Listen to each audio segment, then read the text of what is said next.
yegsi na di le professeur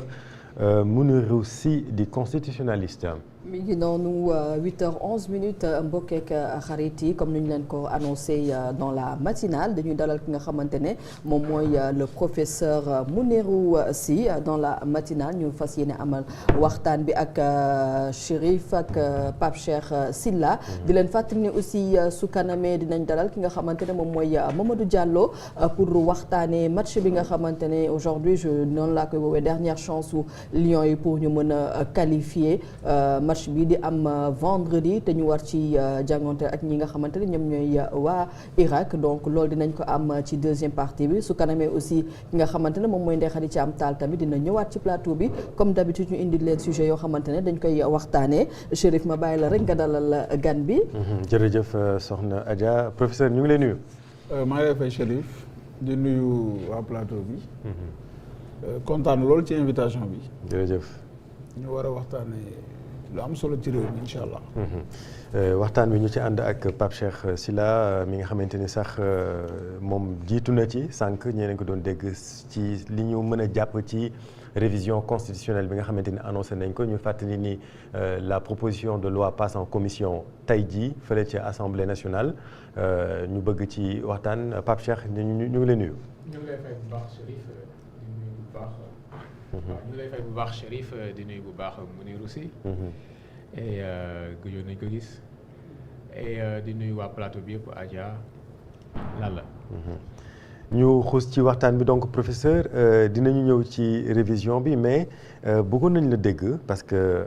dafa am benn recours bu nga xamante ni ay députés de l'opposition defoon nañ ko fan yële ñu génn ci le siège de député du président de l'Assemblée nationale en l'occurrence monsieur Ousmane Sonko le conseil constitutionnel def loo xamante ni dañuy wax ni xëy na baaxoon na ko ci yenn circonstances yi mooy se déclarer incompétent ban analyse nga ci mën a def. waaw maa ngi nuyu ñëpp di leen sant di leen gërëm encore une fois c'est vrai que débat boobu dafa soulever li doctrine droit di wax naan un déficit de légalité c'est-à-dire dafa am dëkk yoo xamante ni dañuy am texte yu baax mais niñ koy déggee ba di ko rendre en termes de justice wala di ko absorber muy appliqué wu ci les destinataires day poser problème benn bu njëkk bi mooy dafa am droit sénégalais un droit qui s'appelle le droit parlementaire droit parlementaire looy def ci parlement da ngay sukkandiku ci texte moom la ñu tuddee droit procédural soo defee dara même takku écharpe député dañ ko réglementé couleur verte bi dafa war a féete kaw wala dafa war a féete suuf takk bi da nga koy takk ci ndigg li wala da nga koy def en bandoulière gauche ou droite lépp dañ ko bind de ce fait que dafa am différence entre l'élection et l'intégration un député mën nañ la fal mais fii ngay nekk député l'effectivité du député c'est l'intégration maanaam tey su fekkee da nga dem élection Pape Cheikh nekkoon député war a jeexal son mandat au mois d'août ñu def élection juillet nga gagné fan nañ la député mais nekk ko député parce que li koy wane mooy Pape Cheikh day continuer mandat bañ installé la moom mu doo ko dem de ce fait Ousmane Sonko en tant que député élu bi mu ñëwee assemblée nationale intégré wuñ ko dafa ñëw rek suspendre dafa doon bàyyi ñu installé ko ba intégré ko ba pare am na 8 jours le lendemain le surlendemain wala dernier jour bi mu ni damay suspendre wala damay démissionner parce que mënuma nekk premier ministre nekk député kon kooku intégré wuñ ko ku ñuy dugalaat balaa ñu lay dugalaat day fekk nga dugg moom dugguloon. ah mais duggul woon alors que le conseil constitutionnel a publié les résultats. loolu moo tax man élection. il est élu oui il est élu. il est élu oui. Mais il n'est pas intégré. mais c'est l'élection qu'on retient. déedéet. ah bon. Ah. par exemple tey le président Diomaye Faye ñu ngi ko fal le 25 mars non. oui 2024. le 25 mars 2024 kan moo doon président du Sénégal le 26. c'est Macky Sall. Voilà. Donc l'élection ne fait pas le président. C'est la prestation de serment qui fait le président. Parce que ba 2 avril, président du Sénégal s'appelait Macky Sall. Et pourtant, il y a 2 semaines, 3 semaines, 1 mois, élire nañ ku bees c'est la même chose. dafa nekk évidence lu tax porox ndoll bi. tout le temps muy indi mais bi ñu gën a garaaw. moment bi Ousmane Sonko di suspendre la suspension amuloo en droit parlementaire. xam nga nee naa la sànq parlement looy def dañ naan la fa ana sa texte.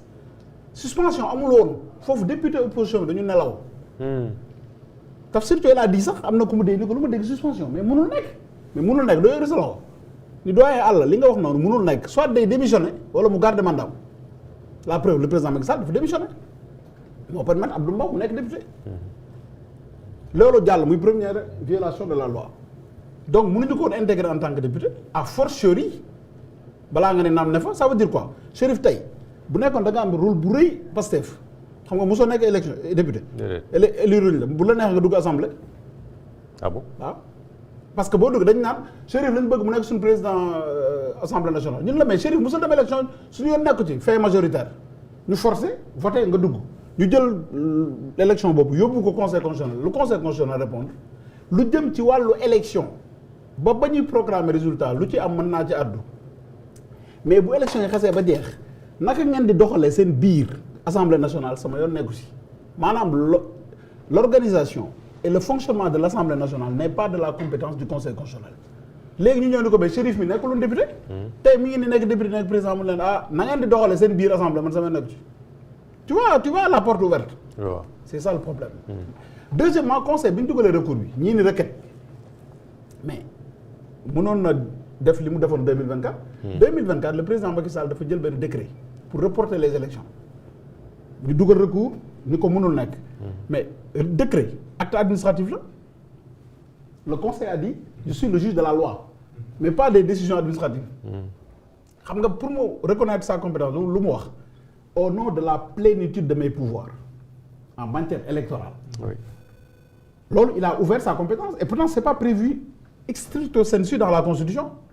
dafa ni ko ci loi rek nga mën a addu mu ni au nom de la plénitude de mes pouvoirs en matière électorale je déclare ma compétence pour écarter le décret de report mais mënoon na wax loolu aussi sur ce cas de figure xam nga lu tax dans la constitution on dit que le conseil constitutionnel est le régulateur des pouvoirs publics instant bi il y a une crise entre l'Assemblée nationale le pouvoir exécutif et le pouvoir législatif il peut dire comme il y a un problème d'interprétation de la constitution au nom de la plénitude de mes pouvoirs et au nom de mon rôle de régulateur je me déclare compétent mais il ne l'a pas fait